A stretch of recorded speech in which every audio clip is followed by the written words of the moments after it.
Continuamos con más información, vámonos al ámbito internacional y desde la web, la página AICA, la Agencia Internacional Católica Argentina, nos cuenta sobre algo que sucede precisamente en este país. Ayer sucedió, el sábado 11 de noviembre hubo una misa solemne en honor a San Martín de Tours, patrono de Buenos Aires, ante un templo colmado.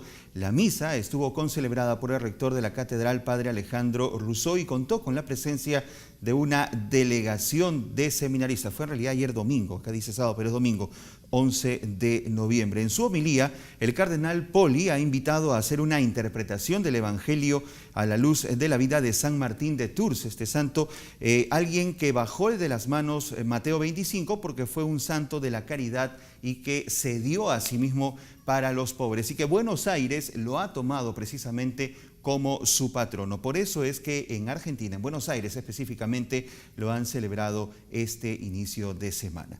Y el Vaticano ha organizado una conferencia para abordar la crisis del agua en el mundo. Según la Organización Mundial de la Salud, 2.100 millones de personas no tienen acceso al agua potable segura y 844 millones ni siquiera tienen servicios básicos.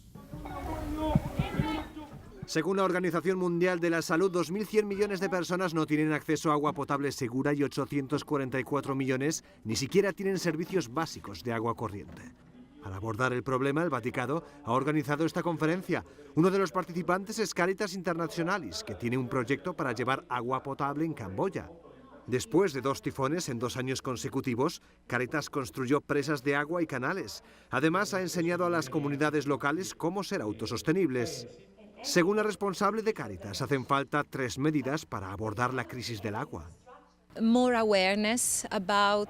Se necesita más conciencia sobre los derechos de los pueblos al agua, también para el uso sanitario e higiene. Garantizar el derecho al agua es responsabilidad de todos, no solo lo debe hacer el gobierno. Es vital involucrar a las comunidades locales para que sean responsables de su propio futuro y hacerlas conscientes de sus derechos para administrar mejor sus recursos. La responsable de Caritas Internationalis dice que el agua no es solo un recurso, sino un derecho esencial. Tampoco es algo que hay que proporcionar por caridad. Otros estudios denuncian que la mitad de los hospitales de los países con bajos ingresos carecen de agua corriente y la situación no mejora, como señala el presidente de Waterlines. Piensa que la Iglesia Católica puede ayudar a que otros tomen medidas para que haya agua potable en los hospitales.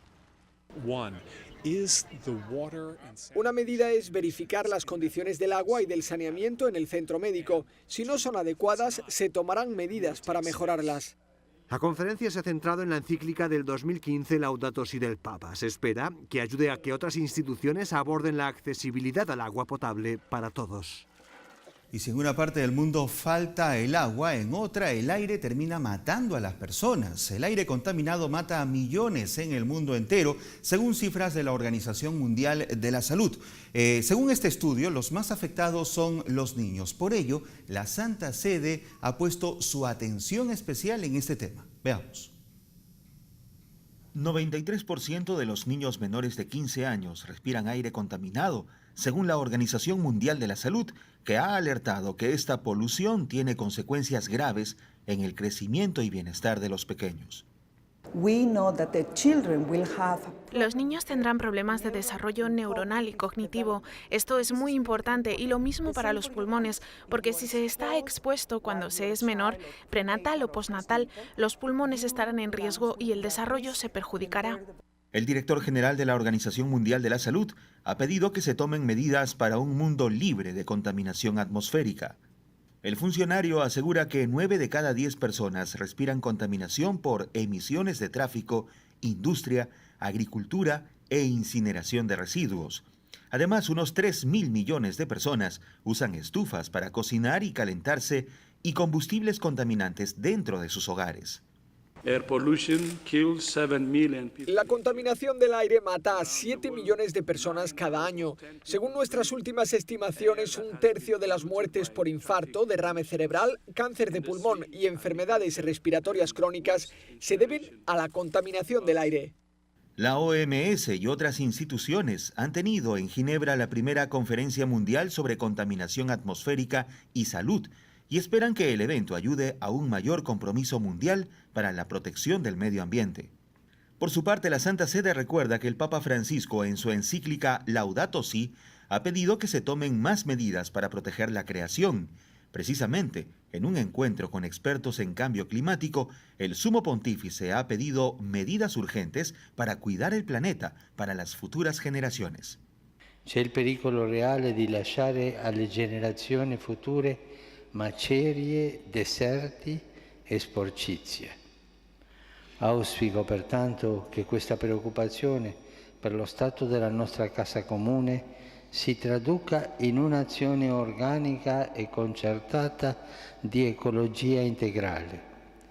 Infatti, l'attenuazione degli effetti dell'attuale squilibrio dipende da ciò che facciamo ora.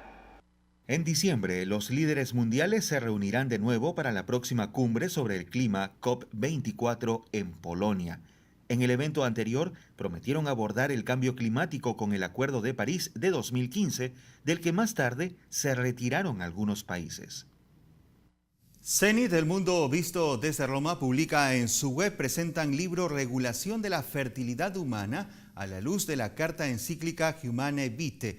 Se trata del cardenal arzobispo Antonio Cañizares, cardenal español, gran canciller de la Universidad Católica de Valencia, que ha presidido hace solo unos días la presentación del libro que lleva por título Regulación de la fertilidad humana a la luz de la carta encíclica Humane Vitae, donde ha remarcado que el documento eclesial de San Pablo VI no es simplemente personalista o moralista, como algunos piensan, sino que es una encíclica social. Él ha dicho que afecta a la sociedad y denuncia con fundamento lo que algunos quieren denunciar sin fundamento. La persona y el bien común, la verdad, está por encima de cualquier otra concepción de la persona. Entonces, es lo que ha dicho el cardenal español Antonio Cañizares sobre este tema durante la presentación del libro Regulación de la fertilidad humana a la luz de la carta encíclica Humane Vitae.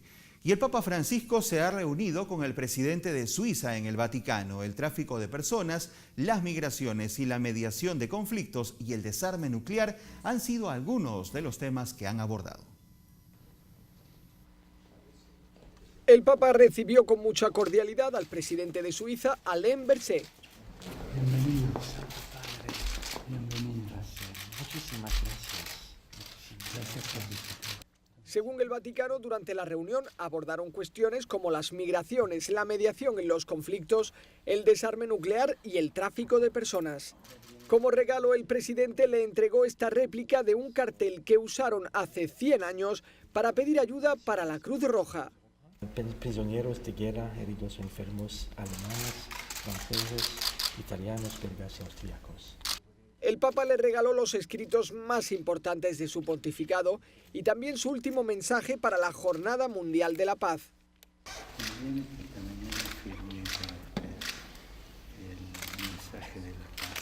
Un encuentro muy cordial que incluyó bromas. Francisco se presentó como la persona de fuera de Suiza que tiene cerca más suizos, en recuerdo de los agentes que lo protegen. El Papa y el presidente se conocieron hace unos meses, cuando Francisco viajó en junio a Ginebra para reunirse con el Consejo Mundial de Iglesias. Totalmente recomendable un artículo publicado en la página prensacelan.org que lleva el siguiente título: La riqueza del mundo hoy está en manos de una minoría. Prensa Celan ha publicado esta información a través de este artículo que hace eco de la catequesis del Papa Francisco el pasado 7 de noviembre, en donde el Santo Padre, en una audiencia especial, ha hablado sobre el mandamiento no robarás. El Papa pide una mirada distinta, puesto que en todas las culturas hay una sensibilidad por el valor de la propiedad, y ha recordado que la doctrina social de la Iglesia enseña sobre el destino universal de los bienes, para reafirmar que los bienes de la tierra están destinados a todo género humano. Hay una reflexión que también hace este artículo basado en las palabras del Papa. Hay hambre en nuestro planeta no porque no hayan alimentos. De hecho, para mantener los precios, se destruyen o tiran algunos alimentos, recalca el mensaje papal. Falta visión de futuro, falta garantizar una producción adecuada y un enfoque solidario que asegure una distribución equitativa de los alimentos. Toda riqueza, afirma el Papa Francisco, para ser buena debe tener una dimensión social. De hecho, sigue siendo diciendo, no somos propietarios, sino administradores de los bienes. Recomendable la lectura de este importante artículo que ha publicado Prensa Celam. Vámonos a la página de El Comercio, que hace eco a una información que ha dado la vuelta al mundo. Llega desde los Estados Unidos. Stan Lee, el escritor y editor de cómics estadounidenses, además de productor y ocasional actor de cine, hacía varios cameos en películas relacionadas con sus personajes, falleció a la edad de 95 años. Se trata de uno de los creadores de los famosos personajes de la empresa Marvel, que proyecta una gran cantidad de películas de cine relacionadas con superhéroes. Stan Lee se dio a conocer en los años 60 por la creación de los héroes más famosos de Marvel, para lo cual contó con la ayuda de dibujantes destacados como Steve Ditko y Jack Kirby, los cuales ya han fallecido. El primero de ellos, vale resaltar, perdió la vida este año 2018. La información internacional indica que una ambulancia llegó hoy lunes por la mañana a la casa del autor de Hollywood Hills, lugar desde el que fue trasladado a la clínica donde finalmente perdió la vida. Ha muerto entonces uno de los creadores de los famosos personajes y superhéroes de Marvel. La información la traía el diario El Comercio. Y ALT ya hace un artículo sobre espiritualidad que tiene reflexión sobre por qué unas personas son alegres y otras de alguna manera tienden a ser amargadas. Se hace una serie de preguntas, hay algunas respuestas analizadas en este artículo. Por ejemplo, me gusta la gente que agradece, los que sonríen sin motivo aparente, los que llegan a tu vida y llenan de esperanza la existencia. Resalta también la situación de aquellas personas que temen las malas noticias, también todas aquellas personas que adquieren hábitos que los hacen agradecidos y no precisamente quejumbrosos. Aleteia tenía esta información para que ustedes puedan verificar. Nos vamos de inmediato con el mensaje que el Papa Francisco ha dejado a todos en su cuenta en Twitter, y es el siguiente. Recemos hoy por los obispos para que sean siempre como San Pablo les pide que sean: humildes, afables, servidores. Hashtag Santa Marta. Sigan al Papa Francisco en @pontifex_es. Es todo por hoy, amigos. Gracias por su preferencia. Nos reencontramos Dios mediante mañana con más información, pero sigan en la programación de JN19.